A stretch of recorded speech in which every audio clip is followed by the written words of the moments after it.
Now, VCY America presents Worldview Radio with Brandon House. All right, welcome. Glad you're with us. Now that's a funny scene. That's one you don't see every day. There's a video going around. We won't play the audio. I don't know what he's saying, but the President of the United States is on an airplane. I don't think that's the typical Air Force One. It looks too narrow. But someone's trying to come out of the bathroom. And they open the door and they bump into the president while he's doing a press conference. Oh, it was Caroline Levitt? And she hits him with the door and he's got to stop. And I guess she closed the door, went back in because there's a live press conference. She can't decide whether she wants to stay in or out. But it's pretty comical. That's something you don't see every day. The president getting knocked around by the bathroom door trying to do a press conference. I guess you never know. You always have to assume there are cameras and microphones everywhere, right? All right. What made it most hilarious was President Trump's facial expressions. Like, he was really caught off guard by that. We're going to be joined by Dr. Andy Woods to talk about the Pre-Trib Conference that he just had at the conference location in Dallas, Texas. It's an annual event. I spoke at it several years ago, and we set up our studio and interviewed a ton of people that weekend. I mean, you remember going there, guys? Logan, we went there. You were pretty young, but oh yes, I think you guys went to an amusement park while we were busy doing what we were doing, and I think you passed out on the roller coaster a couple times. Yeah, you passed out on the roller coaster, I heard. So it's been a while, but it's a very well-attended event. And I hear more and more young people are starting to attend the Pre-Trib Conference. I got a text today from my high school math teacher who sent me a picture of Dr. Andy Woods with her son and daughter-in-law. So I know there are a lot more young people starting to attend the Pre-Trib Conference. Well, as you guys also know, Kirk Cameron came out this week and said he's thinking he doesn't believe in a eternal hell anymore. And I text Ray and I said, oh, Ray, I guess you guys are going to respond to this, right? As we have to, since we all promoted him. And he said, yes, we'll be posting a video. Ray sent it to me. Was that last night? Ray sent it to me? But Ray sent me the video. Yeah, last night. Ray sent me the video and at 10:24 last night, Central Time. And I watched it. He did a good job responding. And I want to play that for you as well and get a response from Dr. Andy Woods on that. So joining us on the road, headed back to his part of the neck of the woods there in Texas from Dallas, is doctor and pastor and attorney and all-around good guy, Dr. Andy Woods. Hello, Dr. Woods. Brandon, good to be here. Thanks for having me. Great to have you with us. All right. So tell me, what year was this? 23rd, 24th? I have no idea. How many years you guys been doing this? Oh, let's see. This was I'm going to ask my wife who's sitting next to me. Was this our 34th year doing the Pre-Trib Conference? Yeah, but she's not sure. I think it's number 34. Okay, 34 years. How was the attendance this year? And are you indeed seeing an increase of young people interested in this topic? Yeah, we're definitely seeing an increase in young people. And part of the reason is there's somebody I know that has been a regular there who decided to do something other than just complain that there's no young people, which is typically what people do. They say there's no young people here, and then they just complain. But he started actually going to Bible colleges, like one of the big colleges represented was Brooks Bible College, and then he started going to 3DTC, and basically started to pay for, the registration and traveling and lodging for any high school, junior high school, college-age kid that wants to come. So lo and behold, now we've got more young people coming. Well, good. If somebody he put his wallet out instead of his complaining. Well, good. That's awesome. And I know that was the case because, like I said, my high school math teacher sent me a picture of her son and daughter-in-law standing next to a Dr. Andy Woods this morning. Yeah, that was neat to meet them. I think I met them Monday night after the banquet, and I think they are from Minnesota. That's right. I got that right. You got that right. So that was You got that right. I think she has like 6 or 7 children, if I remember correctly. Yeah, she's ready to give birth, I think, pretty quick. She's expecting, and her mother came from a family of, I think, 11 kids. I think it was 11 children, and her father was a well-known chief of staff at a well-known hospital in the Twin Cities. And so I grew up knowing that family for several years, and going to school with her sister was about my age, but then she was my math teacher. And so now here we see her son and his wife, and she's expecting a child. And of course, life goes on. So that was great to see. That was a great connection. All right. So tell me, before we get into a little bit more about Kirk Cameron and play the video of Ray Comfort responding, what was the big theme this year, and what was presented? Because you get all these guys that are authors and commentators and broadcasters and podcasters and pastors and theologians, and some of them are like you, are PhDs. What did you guys all talk about? Because I'm sure there were 2 or 3 big points that came out of the fact that you were there together talking and presenting papers. And I know you presented a paper as well. So tell us about what was some of the big news coming out of the Pre-Trib Conference. Well, I mean, just to back up a second, the Pre-Trib Conference is designed to academically defend the doctrine of the pre-tribulational rapture and related doctrines. And the reason this group had to start, it was started by the late Tim LaHaye. The reason it had to start is the schools, that typically used to defend these doctrines, they don't do it anymore, or they grudgingly seem to believe in these doctrines, but they never really defend them, teach them, advocate for them, promote them. So that's why this group was started, and God's hand has been on it, since day one. So there were a lot of different, kinds of subjects dealt with. The most interesting to me, we had as our banquet speaker, Max Lucado. And people say, oh, my goodness, why would you have a guy like that? The reason is because he came out of a amillennial background. He was taught in seminary, the replacement theology, amillennialism.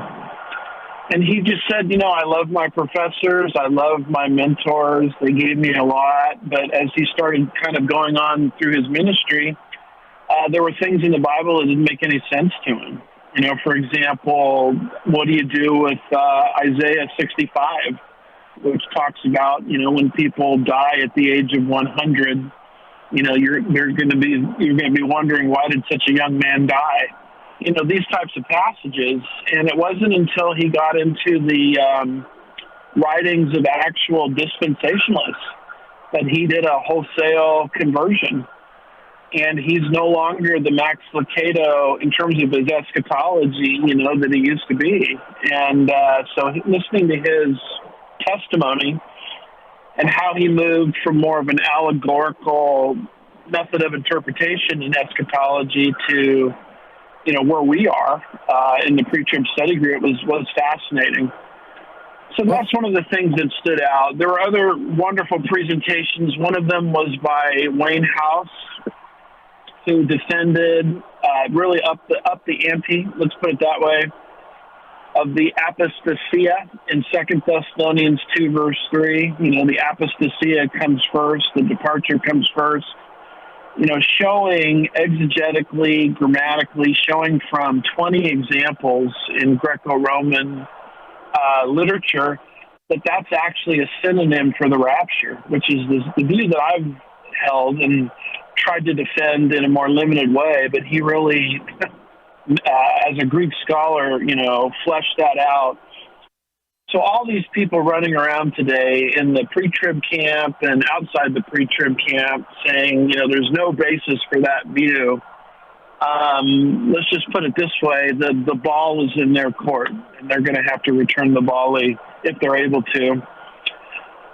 Olivier Melnick did a great job explaining how anti-Semitism, which was dormant pre-October the 7th, 2023, is now on steroids. It's out in the open. You know, we've seen it through the election of Mamdani and others. And he said, you know, 47% of the population right now thinks that Israel is some kind of oppressor or aggressor or some kind of committer of genocide, you know, in Gaza. So he fleshed that subject out really well. Let's see if I can remember a few other things. Tom Hughes, who you know, did the current events section. And, you know, he talked about a lot of the world events that are happening that are pushing us in the direction of the end time scenario, not the least of which is the Trump administration, who most of us like, moving actually to a two-state solution and making all kinds of deals with the devil under the rubric of, you know, we're going to give economic incentives to these Muslims and Hamas, and they're going to come our direction, you know, showing very clearly that you know, is the wrong way to go. And how the Trump administration, Stephen Witkoff, et cetera, really looks at the Middle East not through covenantal lenses. You know, the covenant that God made with the physical descendants of Abraham, Isaac, and Jacob, but rather through the lens of, you know, a Manhattan real estate deal. And so that was very helpful as well. I'm kind of giving you some broad strokes there, but those were some of the things that were presented. I had a chance to present a paper on Revelation chapter 3, verse 10, where Jesus, you know, makes a promise, because you've kept the word of my perseverance, I will keep you from the hour of testing that is coming upon the whole earth. And I tried to defend that is if that's not a strong pre-tribulational verse, it's probably could be very well our strongest verse. And I tried to explain that fits what we believe at the Pre-Trib Study Group, that Jesus is coming back to rescue the church from the earth through the rapture before the tribulation period even begins. So those were a few of the things that were discussed at the meeting. Sounds exciting. Now, are any of these on video where we can watch them? Yeah, I mean, basically the way it works is they kind of clean them up a little bit, editing or whatnot, for about 2 weeks. And they'll start showing up on the Pre-Trib Study Group YouTube channel. And the papers will start getting posted on the Pre-Trib Study Group website, pre-trib.org,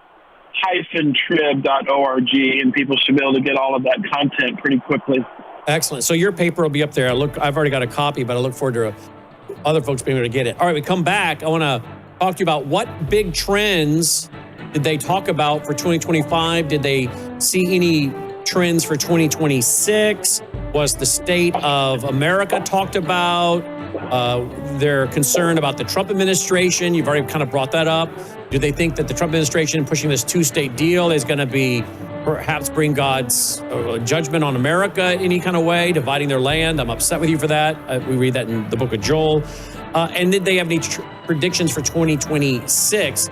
And then we'll get a response from Ray Comfort on the recent comments by Kirk Cameron on the lack of eternity of hell. News is moving faster than ever, and so are we. Worldview Tube brings you 24/7 live stream coverage and now real-time alerts when it matters most. Once you have the Worldview Tube app installed, exit the app and navigate your way to Settings. In Settings, locate the tab labeled Notifications. Select the Notifications tab. Scroll down until you locate the Worldview Tube app icon. Select the tab, and here you can turn on and customize your notification experience for the Worldview Tube app. News doesn't wait, and neither should you. Turn on push notifications to stay informed. Every headline as it happens. You're watching Worldview Tube, built on the 35 years of Worldview books, documentaries, research, high-profile interviews, and the radio and television broadcasts of Brannon House. And welcome back. Glad you're with us. Worldview Radio, our website, worldviewradio.com, worldviewradio.com. Joining me is Dr. Andy Woods of andywoodsministries.org, ministries.org. We do have breaking news. The Federal Reserve, I think this is now for the third straight time. The Federal Reserve has cut interest rates for a third time in a row, but signals a higher bar for future reductions, reports the Associated Press. Gold is now at $4,213 as we're on the air. And silver is at $60.89. I think it hit $61 yesterday, if I remember correctly. But this is a high. Silver is at an all-time high. Well, gold's at an all-time high. But now silver is also at an all-time high. It's likely, I think, to continue going up. I don't give financial advice. I give financial opinion. But I do think it's likely to continue going up unless you think we are in a environment where they're not going to continue with quantitative easing. Well, lowering of interest rates fits right into that. I'll be covering some of that tonight on Brandon House Live with a couple economic experts. But very interesting. Federal Reserve does indeed cut rates for the third time in a row. All right, Dr. Andy Woods joins us on his way back to Houston from Dallas after attending the Pre-Tribulation, the 34th annual Pre-Trib Conference in Dallas, Texas. Dr. Woods, were there any big trends that the speakers talked about that they saw in 2025? Any trends that they're kind of predicting for 2026? What did they say? Anything about the modern state of the church today when it comes to Israel, Christian Zionism, pre-trib? Did they say anything about the two-state solution and dividing the land of Israel and what that could mean for the U.S.? I know that's several questions, but I think you can handle all that. Yeah, well, there was a lot said about all of those issues. I mean, for example, a big issue that is on everybody's mind is the Islamization of the United States of America and how mosques are popping up everywhere. You know, I just saw something that we now have 48 new mosques in the state of Texas over the last, 12 months, something like that. And these, you got the epic situation there, right where we were in the, Dallas, Plano, sort of area. We've been dealing with those kind of subjects out in Houston, Sugar Land, as a rapidly Islamizing, area. So, there's a lot of talk about that. I mean, why is this happening? Why is it happening now? Is this some kind of a judgment on the United States of America? We've drifted so far away from our Judeo-Christian foundation, that some actually look at this as, God is giving over America to herself, Romans chapter 1, and, this is kind of part of the byproduct of it. But how this relates, you have so many Christians now drifting into what's called Christian Palestinianism, away from Christian Zionism, and that has to do with the lack of verse-by-verse teaching from the pulpit, a lack of a refusal by spiritual leaders to deal with eschatology, the end times, and to deal with that 27% of the Bible that deals with God's program for the end, specifically concerning the nation of Israel. So if Israel has been cut off and all of Israel's promises have been transferred to the church, like popular influencers, Tucker Carlson apparently believes, and Candace Owens and, countless others, then how in the world can you expect the church to take a stand against anti-Semitism and for Israel in that kind of environment? So there was just a call to get back to the basics and get back to teaching the full counsel of God's word.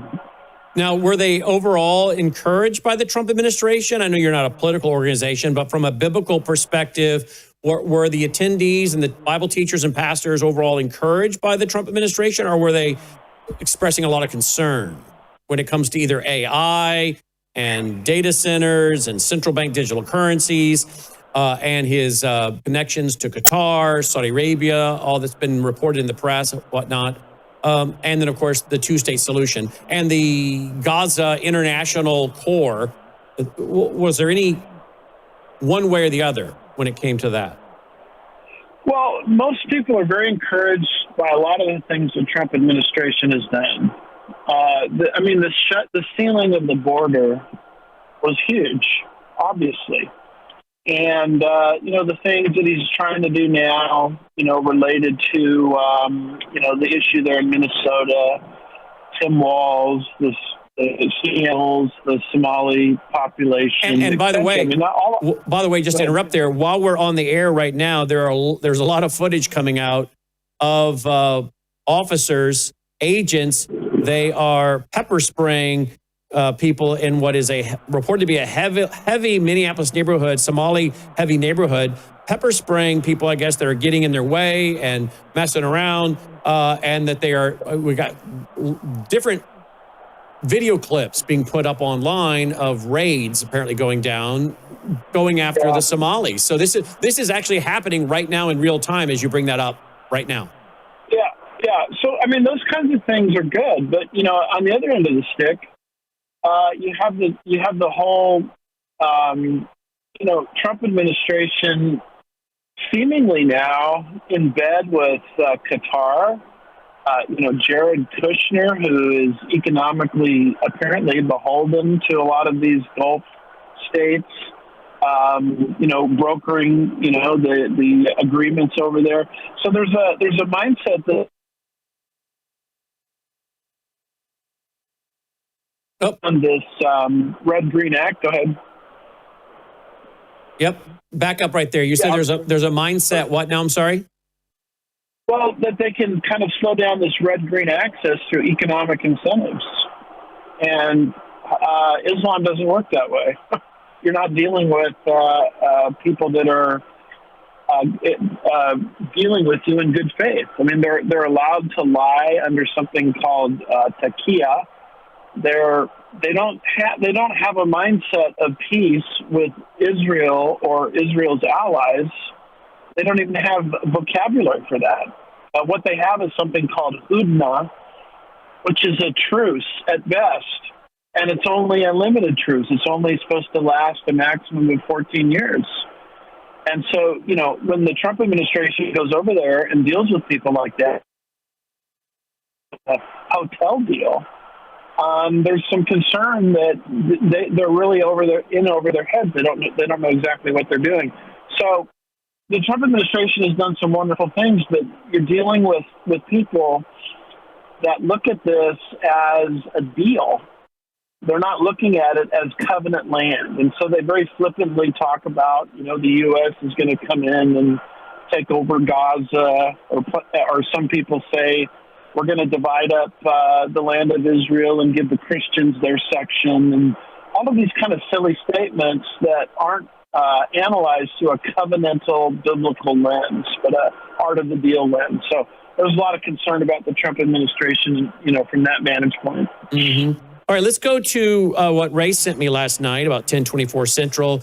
This is a video, him responding to the video by Kirk Cameron that came out this week. Maybe actually I need to play that for any new people just to make sure we have the full context. Here's what Kirk said earlier in this week on a podcast. Here we go. Oh, I guess we have the audio, guys. So my position, as it stands today, and again, the beauty of this is that we're always learning and growing, right? So I'm open to new light. If you guys have a position that you can share with me, I will gladly change my mind. I used to hold the position of conscious eternal torment because that's just what I was taught by people that I love and trust. I've learned that there are other positions, and a very robust argument can be made for conditionalism or annihilationism, as Edward Fudge posits here. And it fits the character of God, in my understanding, more than the conscious eternal torment position, because it brings in the mercy of God together with the justice of God. It doesn't leave judgment out. It is just, but it also fits with the Old Testament picture of the fate of the wicked, which is to be destroyed, it is to die, and it is to perish, not live forever in an eternal barbecue. And the classic verses that used to get me into eternal torment, the punishment, everlasting punishment, everlasting destruction, fits beautifully with a destruction, punishment, judgment that is irreversible and lasts forever. That is the eternalness of that punishment and that destruction. So that's where I am today. Okay, Dr. Woods, before we go to what Ray Comfort has to say about that, just released last night, what do you pastor, doctor, attorney, theologian say about that? Well, he's not looking at the Bible. I mean, the Bible clearly says the smoke of their torment. It's in Revelation 14. You'll see this in Revelation 20, I believe it is. The smoke of their torment arises forever and ever. It doesn't just say forever. It says forever and ever. It's the repetition of the Greek word aionios, which means forever. And by the way, that same word in Matthew chapter 25, verse 46, not only describes punishment, but it also describes the afterlife for the righteous. You know, the righteous will arise to everlasting bliss, and the wicked will arise to everlasting damnation. And the word aionios is repeated there. And so if you're going to play some kind of game that hell is not eternal, then maybe heaven is not eternal. And by the way, maybe God is not eternal, because Romans 16, verse 26 describes God as, uses the same word, aionios, the eternal God. And you have the same exact situation in Daniel 12, verse 2. You know, some will arise to everlasting life, and others will arise to everlasting damnation. And it's the word olam, the word for forever, is repeated twice there. Once for damnation, once for the righteous. So if hell is not forever, then I guess heaven isn't forever either, which would be silly. And by the way, olam in Hebrew now is also applied to God in Psalm 90, verse 2. So if hell's not forever, I guess God's not forever either. And by the way, when the Antichrist, who is the beast, is thrown into the lake of fire in Revelation 19, I think it's around verse 20, 1,000 years pass. And then the dragon, or Satan, is thrown into the lake of fire at the end of the millennium. And when Satan is thrown into the lake of fire, it says he was thrown to where the beast and the false prophet are. Not were, but are. So they're still in there 1,000 years later, and that is more evidence that hell is forever. We don't just dissolve. And, you know, beyond that, what Kirk Cameron is basically teaching with all of this is what the modern-day cults teach. It's what the Jehovah's Witnesses teach, this, you know, this doctrine of conditional immortality, annihilationism, and it doesn't come from the text of Scripture. You know, this comes from the kingdom of the cults, and it's very sad to watch Kirk Cameron theologically deteriorate.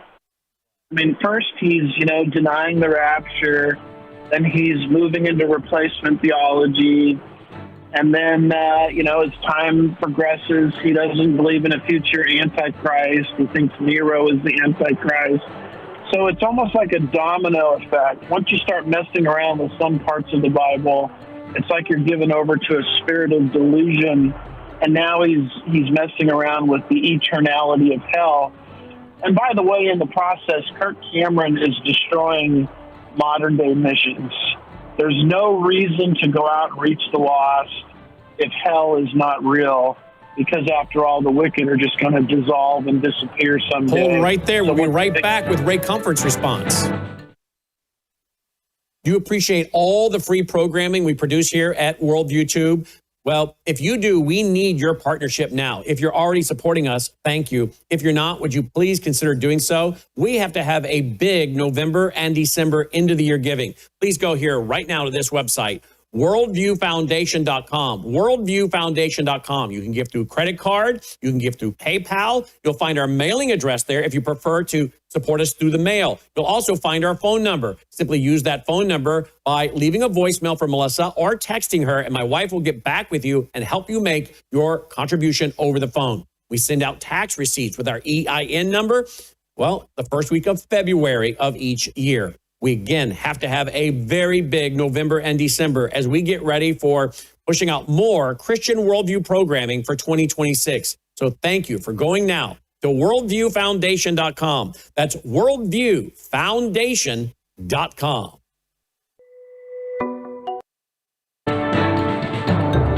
And welcome back. Be sure to stay tuned for Crosstalk at the top of the hour, 2 p.m. Central, on the VCY America Radio Network with your host, Jim Schneider, on more than 100 outlets nationwide. America's original Christian talk program since the 1970s on this terrestrial station. Unless, of course, you are not able to get this terrestrial station. You'll find it at vcy.org, vcy.org. I will get to this tonight. China, says the Telegraph, secret document released, China will destroy U.S. military in fight over Taiwan. China will destroy U.S. military in fight over Taiwan. That's what a top secret document warns. They're warning about Beijing's hypersonic missiles that could sink U.S. aircraft carriers within minutes. We'll be getting to that tonight on Brennan House Live. Joining me now is Dr. Andy Woods of andywoodsministries.org. So, Dr. Woods, wrap up before we go to a response by Ray Comfort on what now is being said by Kirk Cameron. So, it would cause you to say, well, is heaven eternal? If we're going to start saying, well, does this really what the Bible means? It almost reminds me of the people, well, did God really mean 6 24-hour days when it came to creation? Didn't he mean billions of years? I mean, if you start playing this questioning game, did God really say, like you said, is eternal? Is God eternal? Is heaven eternal? It starts to become a real problem, and it's certainly outside the mainstream of Orthodox Christianity, is it not, Dr. Woods? Yes, and it's outside the mainstream of Orthodox Christian anthropology, which is the doctrine of man. Man is eternal. Man is created to last forever. The book of Ecclesiastes, chapter 3, verse 11, says God has put eternity into the hearts of men. So to come up with this idea that people just kind of disappear or annihilated after a season, that violates the eternal soul, that God gave man. Remember what Jesus said, what can you give in exchange for your soul? The soul is the most important part of us because it lasts forever. So his view doesn't fit Christian anthropology. It doesn't fit a careful exegesis of the biblical text related to the Greek word aionios, which means forever, the Hebrew word olam, which means forever. It doesn't fit church history. I mean, this is not the view of church history that he is espousing. This is the view of the modern-day Jehovah's Witnesses. So he's flirting with the kingdom of the cults. And beyond that, Kirk Cameron has been on a slippery slope for a long time. I guess people can handle it when he denies a future Antichrist and moves into replacement theology, but now he's moved into a denial of the vitals or the core basics of the Christian faith. And I think that's why there's been such a huge reaction against him because of this. Mm-hmm. Who is this author, Fudge? Do you know anything about that guy? I don't. Me neither. All right. Well, here is the response that Ray Comfort texted me last night as he said he said, I'll be putting out a video about this. And he did, and he sent it to me last night. And here is Ray Comfort responding. Cameron has been a dear friend of mine for decades. I've known him to be a godly man, a man who loves the Lord, his family, and the church. In a world filled with phonies and make-believe, especially in Hollywood, I think Kirk's the real deal. He's not only been a friend of Living Waters for nearly 25 years, but we've served in ministry together for a good portion of that time. Some of you are aware of the fact that Kirk recently shared his questions and developing thoughts about the biblical nature of hell and the fate of the wicked. On his show, his son asked him a question, and Kirk gave his honest thoughts, indicating that he finds the view known as conditional mortality or annihilationism to be both compelling and possibly biblically supported. While it certainly seemed from some of the things Kirk said on his podcast that he was indicating that this is now his official view, when I spoke with him personally on the phone, he told me that while he believes the Bible appears to point in the direction of this view, he's not settled on the matter and has asked for further discussion. Some of you have been asking whether or not Living Waters holds this position, and whether or not Kirk still works with us in an official capacity. The answer is no.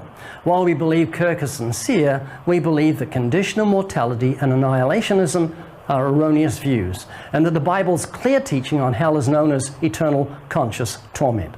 We firmly believe that this is the only correct biblical view. Once again, we're releasing this video because we want to reaffirm that living waters does indeed hold to the biblical and historic Orthodox doctrine of conscious eternal torment. With regard to Kirk working with living waters, while we've written books and made television shows together, Kirk has not officially worked here for well over 10 years. While the purpose of this video is not to defend the doctrine of conscious eternal punishment, but rather briefly reaffirm our theological position, we do plan to offer a thorough defense of the doctrine on an upcoming Living Waters podcast. All right, so pretty strong statement there, Dr. Woods, by Ray Comfort.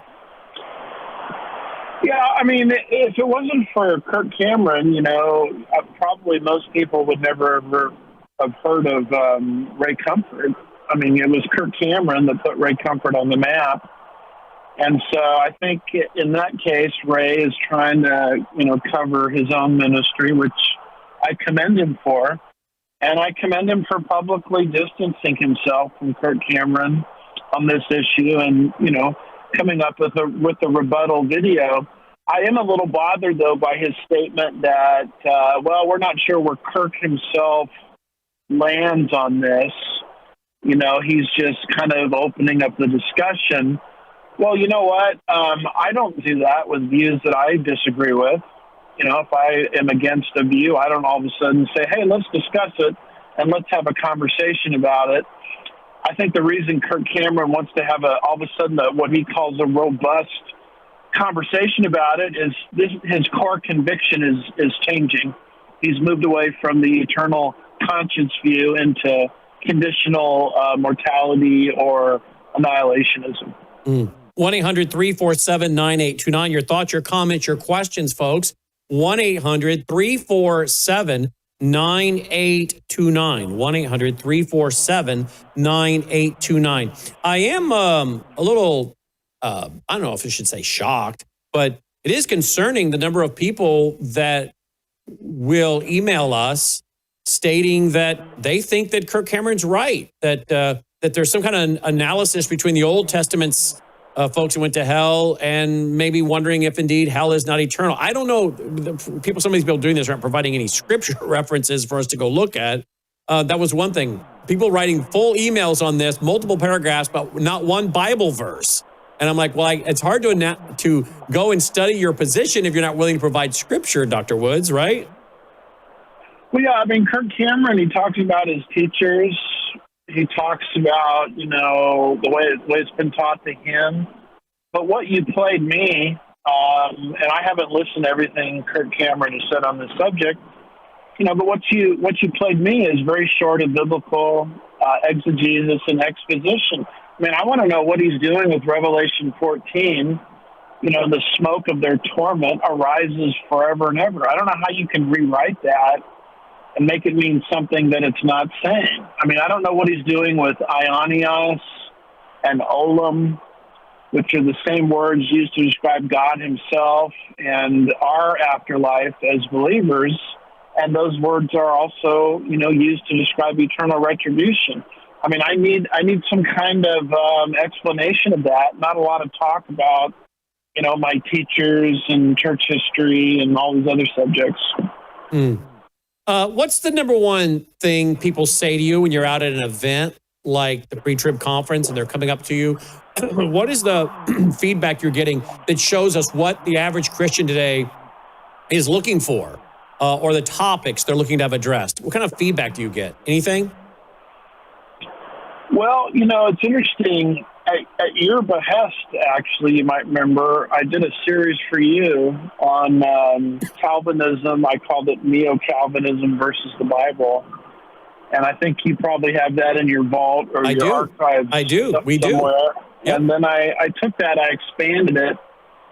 I'm about ready to wrap it up at my church. It's gone about 51 lessons so far. I've probably got 2 more lessons on it, and it'll be done. But people all over the nation, really all over the world, for whatever reason, are writing to me about that sermon series, how confused they've been about the subject of Calvinism and how thankful they are. I thought I would get a lot of blowback, but I don't get that. What I get is people just thrilled that I've dealt with that subject and how my dealing of it through the Scripture has actually increased their confidence that they are indeed Christians. Because Calvinism, as you know, with the perseverance of the saints, they're not just talking about eternal security. They're talking about you can't know you possess it until you endure till the end of your life in good works and doctrine. And I've been trying to show that these kind of doctrines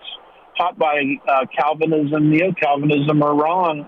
And as people learn these things, they're relieved because they understand for the first time that they really are saved based on the promises of Jesus Christ, rather than looking at their own performance. So it's this kind of teaching that I'm getting the most positive feedback on almost everywhere I go today. Good. Excellent. All right, let's go to Tony. Your calls are coming in. Tony, line 1. Tony, thanks for calling in today. You're welcome. Thank you, Brandon. I wanted to say that I don't know who this guy is until you started talking about him, but I think his interpretation of changing the Bible is kind of like he's fallen in the same trap as the Jehovah's Witnesses are in, that you're going to burn up like a piece of paper, or you're going to be like a dog or a cat. You're going to die, and that's the end of the story. And I would like to say one thing. I'm going to turn 65 in March, and I got my Social Security at 62, so good luck on that point. Thank you. And by the way, I agree with you, taking your Social Security at 62. I'm 56. I'm taking it if I make it to 62 or they still have Social Security.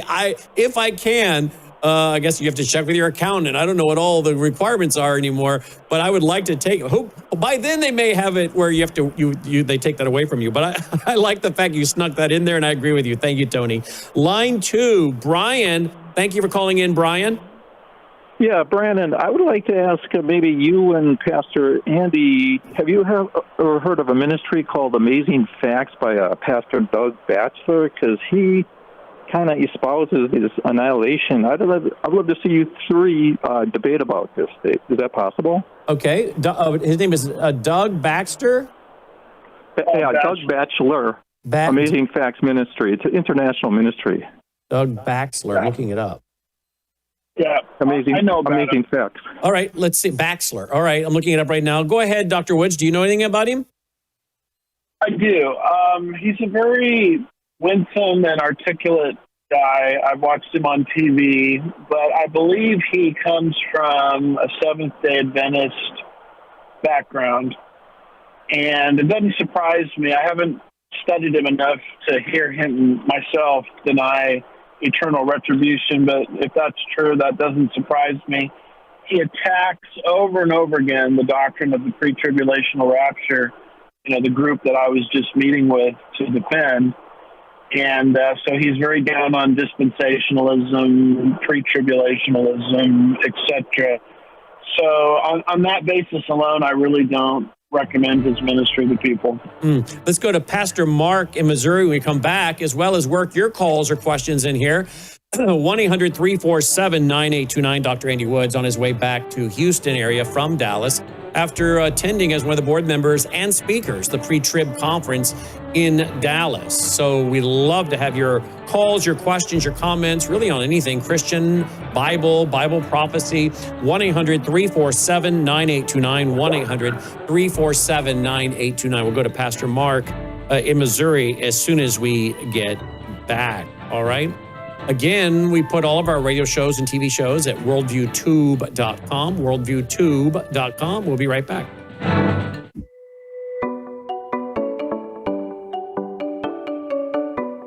Introducing the Sentry Wellness System, the ultimate under-sink water treatment solution designed with you in mind. Say goodbye to harmful toxins and hello to water enriched with essential nutrients like calcium and magnesium. Enjoy the benefits of increased pH for on-demand alkalinity. All from a zero-waste system that fits seamlessly into your home. Installation is a breeze, taking just 15 minutes, so you can have clean, healthy, great-tasting water straight from your tap. Perfect for apartments, homes, rentals, and even RVs. Elevate your hydration and well-being with the Sentry Wellness System because you deserve the best in every drop. Sentry H2O. Tap into wellness. You're watching Worldview 2, built on the 35 years of Worldview books, documentaries, research, high-profile interviews, and the radio and television broadcasts of Brannon House.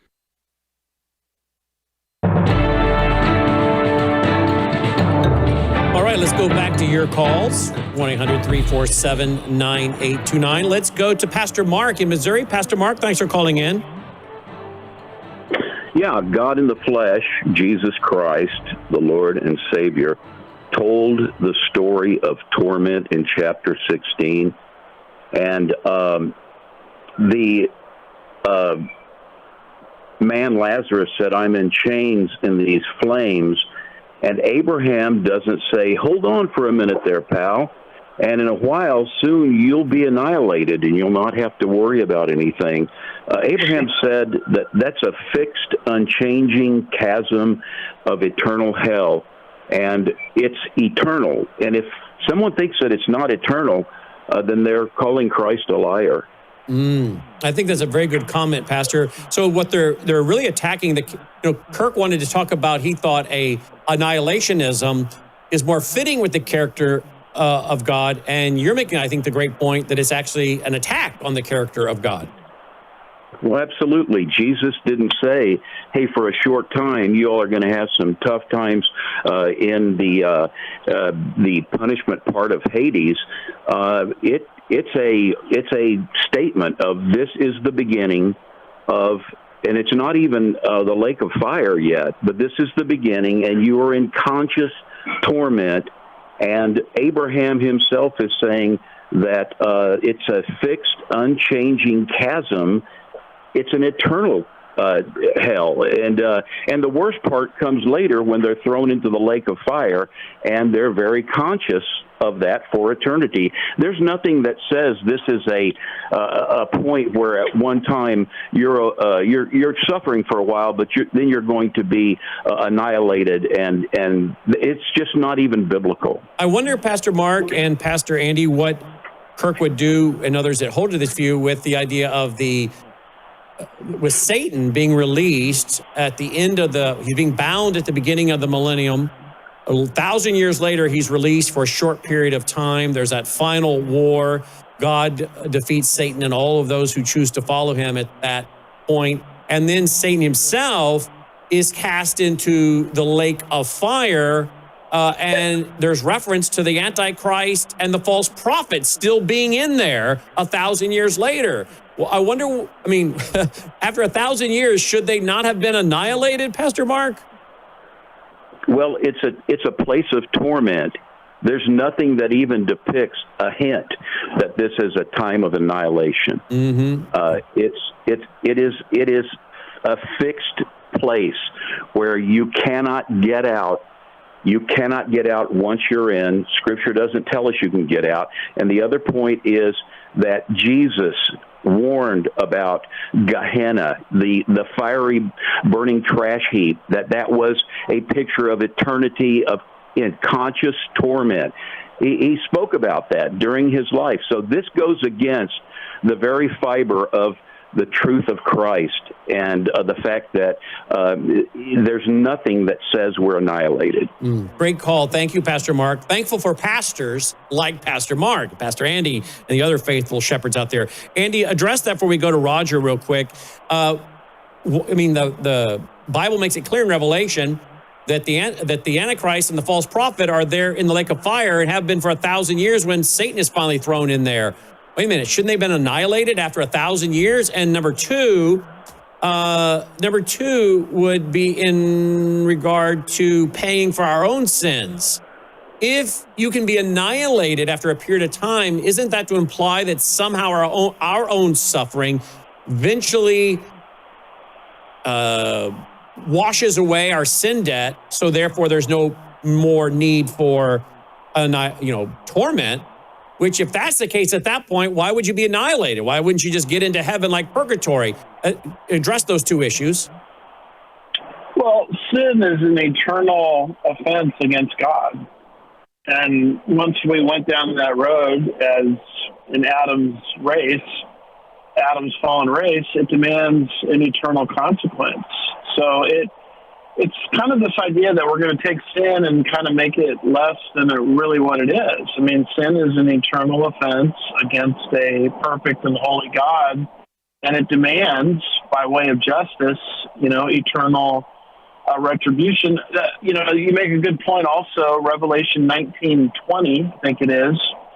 The beast and the false prophet are cast into the lake of fire. Satan is tossed in there 1,000 years later in Revelation 20, verse 10. It says the dragon, or Satan, was thrown to where the beast and the false prophet are, not were. So over the course of 1,000 years, these two people, human beings, are still in there, which also proves, by the way, that the Antichrist is a real person. A lot of people try to make the Antichrist just kind of a religious system or something like that. But if it's a religious system, it wouldn't have survived 1,000 years in the lake of fire. Only someone that has an eternal soul, can still exist 1,000 years later in the lake of fire after unceasing torment. And our board op, Dalton, brings up a good point. Mark 9, verse 48, where the worm dieth not and the fire is not quenched. Let's go to Roger, line 1. Hi, Roger. Thanks for calling in, Roger. Yeah, hi. Hey, I agree with you guys on about 100% of things, close to it, but anyhow. But I think there is something to consider with the smoke of the torment in Revelation. First of all, the angel preaches the everlasting gospel in Revelation. And the people that take the mark of the beast, he warns, do not take that mark. These people that take the mark of the beast, they know whose side they're going on. They know they're on. They are choosing the devil's side or God's side. And so that's a little different than somebody that dies. Granny that dies lives 20 years, and she's one of the nicest people you ever met, and she's tormented for a million years. He says, don't worry about it. You only got another trillion years, then another trillion years, another trillion years. So I can see their point. But my point is in the smoke of the torment is for those that take the mark of the beast, because they absolutely know that they're going on the devil's side, not God's side. All right, before we run out of time, Roger, before we run out of time, let me ask Andy to respond, because that's a really good question, and one that is in our human mind, and of course our compassionate mind has a hard time with, the nice little lady versus Hitler, and they're both burned in hell for eternity, both of them. But I think there are degreeing levels of hell. Very quick, music's playing, Dr. Woods. Well, that's why the different degrees of hell are introduced. Some are beaten with some blows, some are beaten with many blows. Luke chapter 12 tells us. So that's how that issue gets resolved. But it's eternal hell for everyone, although the severity seems to differ from person to person. AndyWoodsMinistries.org. Obviously a very interesting conversation. Jerry, sorry we didn't get to you. Stay tuned for Crosstalk with Jim Schneider. We're at worldviewtube.com. Take care. And we're back with WROS out of Jacksonville, Florida. And I think Dr. Woods was on their side of the call there, so we don't have Dr. Woods with us. But that was a very interesting show, no doubt about that. We'll get that one posted up at Worldview Tube as quick as we can for you guys to share with many other people. All right. Brad and Beth, they call in a lot. People don't want to believe what the Bible says about the lost is because they don't want to think about their loved ones being eternal fire of hell. All the more for the believers to tell the truth of the Bible. Amen. And I totally get that from a human standpoint. You don't want to think about your grandmother, your grandfather, some people, their spouse, their child being in hell for eternity. You can sleep a lot better if you think it's only for a period of time, but we can't go with our feelings. We have to go with the Bible. And I think Beth makes a great point here. This is what should be driving us to be more involved in evangelism. It is for eternity's sake. And so she's right. She's right on that one. Let's see. What else do we got here today, guys? Oh, wow. U.S. seizes oil tanker off the coast of Venezuela. U.S. seizes oil tanker off the coast of Venezuela. Going to be very interesting to see what goes on with that here in the coming days. What else? I think we just saw one about the Amish. Here we go. Supreme Court revives Amish challenge. to New York student vaccination requirement. The U.S. Supreme Court has revived a lawsuit by a group of Amish parents against a New York state law that removes a religious exemption to school immunizations. In an orders list released on Monday, the Supreme Court vacated a lower court ruling against the parents and other plaintiffs in that case. The case was sent back to the lower court for consideration in light of Mohammed versus Taylor, a Supreme Court decision from June in which High Court ruled 63 that parents can opt their children out of a Maryland school district's LGBT-themed curriculum due to religious objections. Wow, now they're going to apply that to vaccinations, apparently. In June 2019, then New York Governor Andrew Cuomo signed a bill removing religious exemptions from vaccines in school children. Under the law, children cannot attend school or daycare without certification from a healthcare provider that the child has received all mandated vaccinations. The law was passed amid a measles outbreak, etc. And of course, then this is, here we go. In March, a 3-judge panel of the Second Circuit Court of Appeals unanimously ruled against the plaintiffs, that'd be the Amish, affirming a district court decision against those Amish parents. And then in 2022, it talks about another case by the Supreme Court. And now, apparently, the Supreme Court has stood with the parents. So we'll keep following this case because, again, parental authority is truly under attack. No doubt about that. And religious exemptions and religious freedoms are clearly under attack. So good to hear that and see that. We'll keep following that as well. Now go over to worldviewreport.com, worldviewreport.com. That's your daily aggregated news site where we're constantly putting up new articles, things in the news, worldviewreport.com. Prime Minister Benjamin Netanyahu expresses doubts whether international Gaza security force can disarm Hamas. Well, I would agree with him on that one. And Qatar and Turkey are trying to dissuade Hamas from disarming as phase 2 of the ceasefire still is under discussion.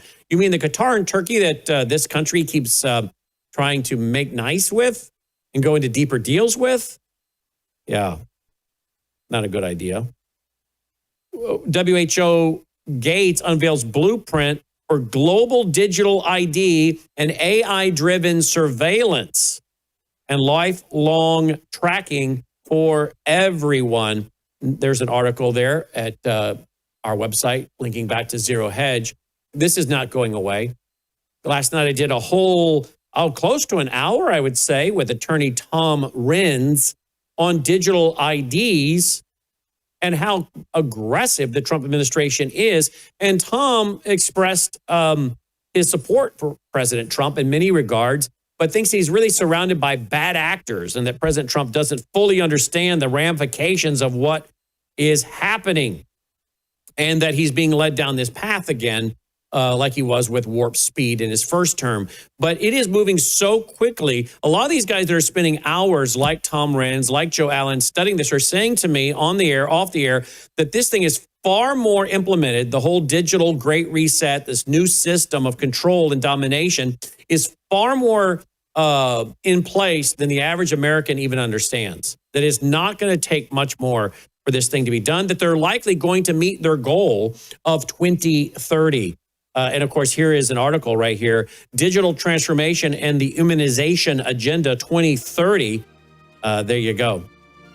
You should pick up the interview I did last night with attorney Tom Renz, who's really talking a lot about this and trying to fight this. Hey, do you appreciate all we're doing, all we're bringing to you, not only live like we are right now, but then when we put it back up online for you to watch and view and share with friends and family, absolutely free of charge. WorldviewFoundation.com is a great way to support us with your end-of-the-year giving to help us continue to push out